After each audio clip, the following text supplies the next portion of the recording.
What's up, guys? Welcome back. As you can tell by the title of this video, we are working on the Civic. For those of you that are new, a very brief rundown of the Civic is this is a D16 Y7 engine. I've got a Y8 intake manifold on there, not a Y8 head, just the intake manifold on there. And as you can see, we slapped a turbo on it. Now, there is no electronic tuning, still have the stock ECU. We are running an FMU right here, and we have a fuel pump. We have right now stock injectors, and we have an adjustable fuel pressure regulator. So there's a very short and sweet rundown of the Civic. Now I have everything I've done to this car is on my channel. So if you want to see the process, if you want to follow the process, you can literally see every single thing I've done. So right now we are pretty much done with the tuneless turbo build.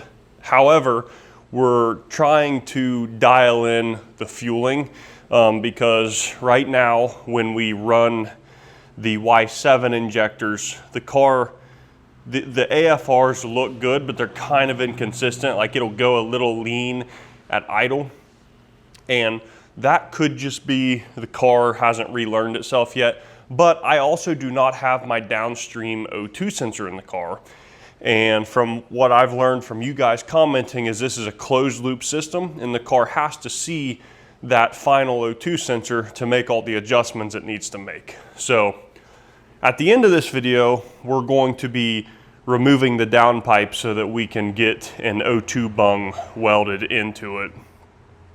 So hopefully the car can make the adjustments that it needs. But before we do that, as you can tell by the title, we are going to be installing a cheap Amazon manual boost controller. I'll throw it up on the screen right here. So we're going to be installing this, and I believe, so right now the way we're controlling boost is I have a 5-pound spring in the wastegate. So the car is pretty much limited to 5 pounds right now. Now it kind of overboosts a little bit to like 7 pounds, but my goal is to turn this up to 10 pounds. Before we do that, I'm going to take the timing back a little bit just to make it a little safer, safer on the engine. But the goal is to run a solid 10 pounds of boost on this stock engine right here. So anyway, let's go ahead and jump right into it. You can see right here, I already put the mount in, the mount that came with the boost controller. We're just gonna throw the boost controller right here next to the adjustable FPR. And then it's just like a twist knob on top. You can close it off or open it all the way. So anyway, that's where we're putting it, and we need to plumb it into the turbo. So this turbo does not have a vacuum port in the housing.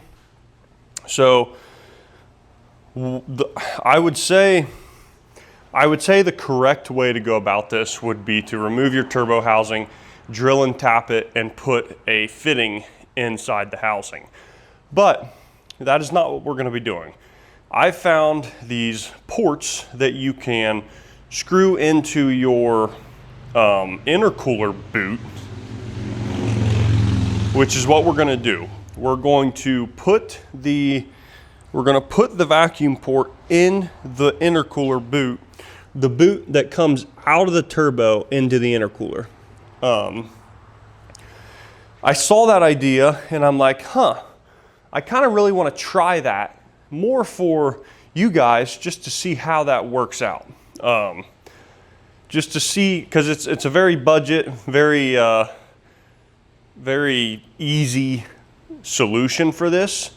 So I just want to see how well it works, see if we can get away with it, and take you guys along for the ride so that you know if you should do this or not. So anyway, let's go ahead, let's get that boot off of there, and then and then we will get that port in there and run our lines.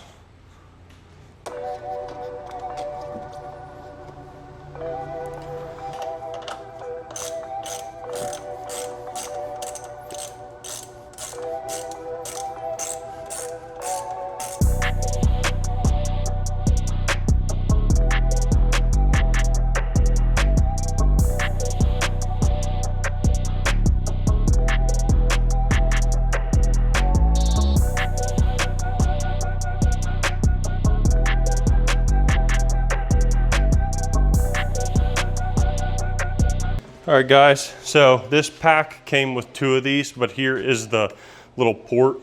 So I guess what we are gonna do is drill a hole in the boot that this will slide in. I'll probably make it tight so that this like threads in, but that's it. And then this is where our vacuum port goes. So pretty simple. Now, like I said, the right way would be to drill and tap your turbo housing. That way you don't have this separate piece, and it's probably pretty easy for there to have a boost leak here, especially if you're making a lot of power. But we're not making much boost, so I'm not real concerned about that, and we'll see what happens.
All right guys, so here's what that looks like.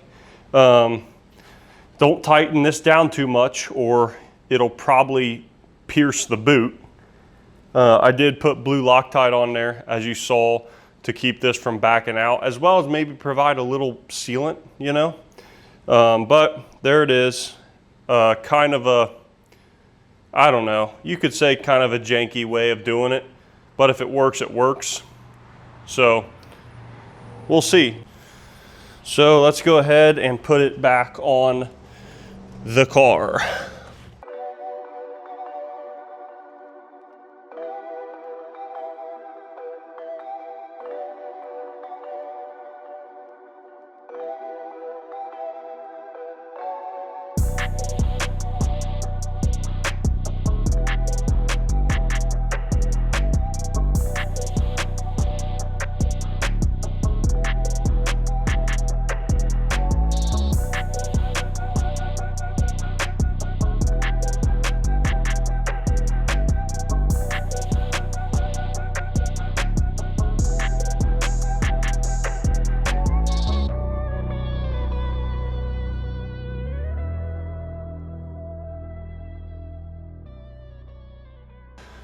All right guys, let's go ahead and mount our boost controller on the car.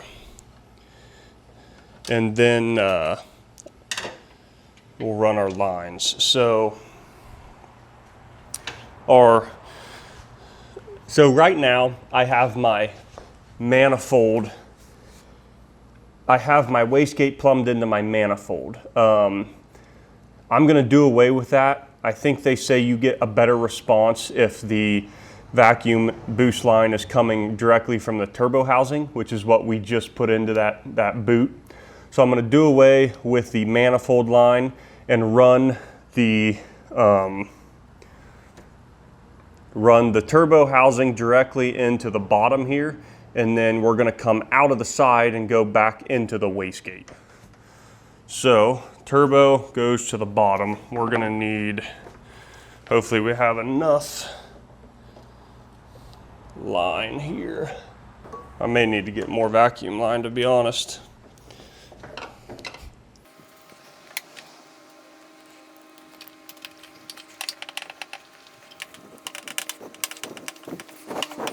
Let's leave that loose for now. All right, so let's grab our wastegate line.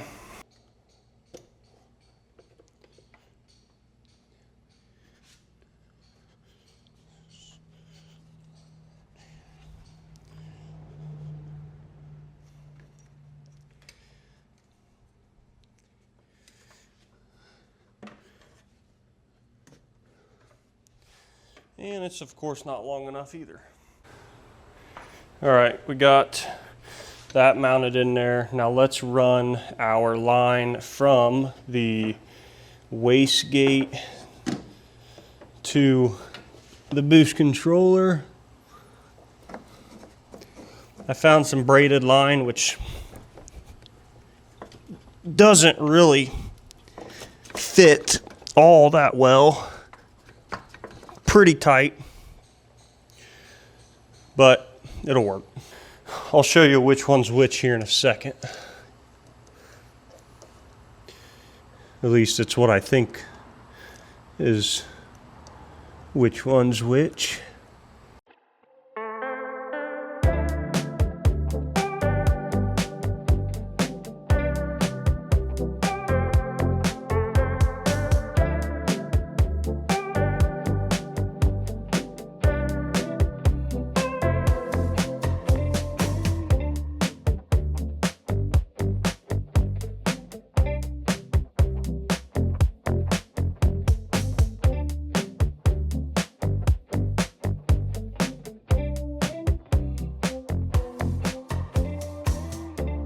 All right guys, so we got the boost controller completely installed here. So let me show you what we did. First of all, the boost controller being on the complete opposite side of the turbo is kind of dumb just because you got to run your lines all the way across. But I kind of wanted to keep mine right next to the adjustable fuel pressure regulator.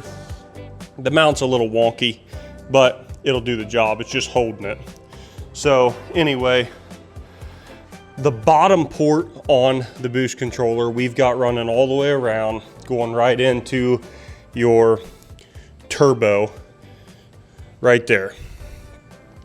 And then the front port here is coming from here down to the port on your wastegate right there on the top. Now, the port on the top of your wastegate, which you can't really see, but it's right there, it's just open, venting to atmosphere. So, fairly easy install. We got all that plumbed in. I am 96% sure we don't have that backwards. If you think I do, comment down below and we'll talk about it. But boost controller is installed. Now, unfortunately, I am not going to drive the car right now to test it out. We're gonna do another video later on of turning the boost up, turning timing down, turning the boost up. That'll be a whole video in its own. The reason I'm not just gonna go take it for a quick drive is because, like I mentioned in the beginning of the video, we need to take the downpipe off. And I really do not feel like dealing with that with it being hot. So anyway, with that being said, let's go ahead and take our downpipe off.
All right, guys, we got our hole for our O2 sensor. I angled it up between 10 and 45 degrees, so hopefully it will not get water condensation on it. I've got this stainless bung that I'm gonna have welded in there.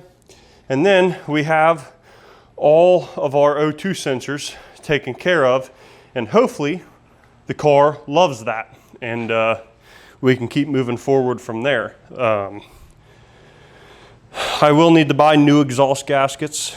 Probably need to buy a new O2 sensor, unless I can get the one that I have out.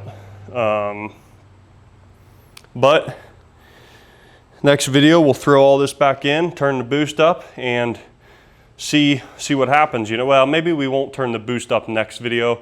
Maybe the next video will just be normal driving and trying to get the car to relearn itself. So yeah, anyway, got that, got our boost controller in here. You saw how I plumbed it. Pretty sure that's right. And yeah, so pretty simple. Short, sweet, and simple. So I think that is gonna be it for this video. If you guys got any questions, comments, or concerns, comment down below. I have learned a ton from you guys commenting, and I really do appreciate that. And I also appreciate all you guys who have been liking and subscribing to my channel. We are growing, and we need to keep growing so that I can continue to build cars that you guys want to see. Side note, does anybody, so I know you've all got your favorite YouTubers out there, and I guarantee they're probably doing car giveaways now. Do any of you not really like watching a person build a car just to give it away? Or is that just me? Like, if I'm watching somebody build a car, I want them to be building it like how they want it, and for them to enjoy it and for them to keep, not building it just to give it away. That kind of, I don't know, just kind of a random thought, but maybe I should keep that in mind when I become a bigger YouTuber. Anyway, that's it for this video. Thank you guys so much for watching. I'll catch you in the next one.